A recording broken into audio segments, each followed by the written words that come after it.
আসসালামু আলাইকুম, সবাই কেমন আছেন? আশা করি সবাই ভালো আছেন। তো আজকে ভিডিওর ক্যাপশন থেকে মনে হয় বুঝতে পারছেন, এটা হচ্ছে আমার বড় ভাই আমজাদ ভাই, যার কথা বললে না বললেই চলে, কারণ আমার বড় ভাই প্রাণপ্রিয় একজন ভালো মানুষ। তো ওনার দোকান আগে পরে জানেন গাংপাড় ছিল, তো গাংপাড় এখনও আছে আলহামদুলিল্লাহ।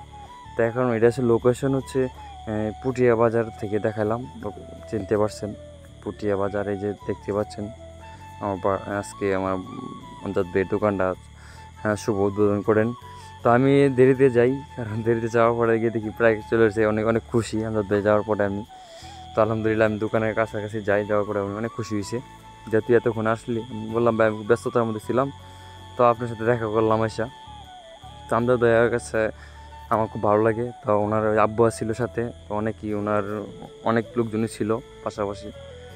তো আমি হালকা একটা শট নিলাম, 1-1.5 মিনিটের একটা ভিডিও শট নিলাম, কারণ দেখা যাচ্ছে আমাদের দোকানটা নতুন উদ্বোধন করতেছে। তো একটু ভিডিও না নিলে হয় নাকি, তো একটা ভিডিও নিলাম। তো সবাই আমার আমজাদ ভাইয়ের জন্য দোয়া করবেন, যে ওনার দোকানটা হচ্ছে পুটিয়া বাজারের বড় একটা মসজিদ আছে, বড় মসজিদের পূর্ব দিকে, মানে বীজ পট্টি, মানে যেটা বলা হয় যে বীজ, তারপরে এই দিক দিয়ে রাস্তা দিয়ে তালা ঠিক করে এই রাস্তা দিয়েই সোজা আমজাদ ভাইয়ের দোকান। অপরা 4 রাস্তা মোড়ের এই দিক দিয়ে রাস্তার মুখের মধ্যেই দোকানটা যায়। তো মাশাআল্লাহ অনেক মালামালি আছে ওনার দোকানে, তো সবাই যাবেন। নরসিংদীর ভিতরে যারা এই দিক দিয়ে আছেন তারা অবশ্যই যাবেন। তো এই পর্যন্ত ভিডিওটা ভালো লাগলে অবশ্যই একটা শেয়ার দিয়ে দিবেন, যাতে মানুষ যেতে পারে দোকান চিনি।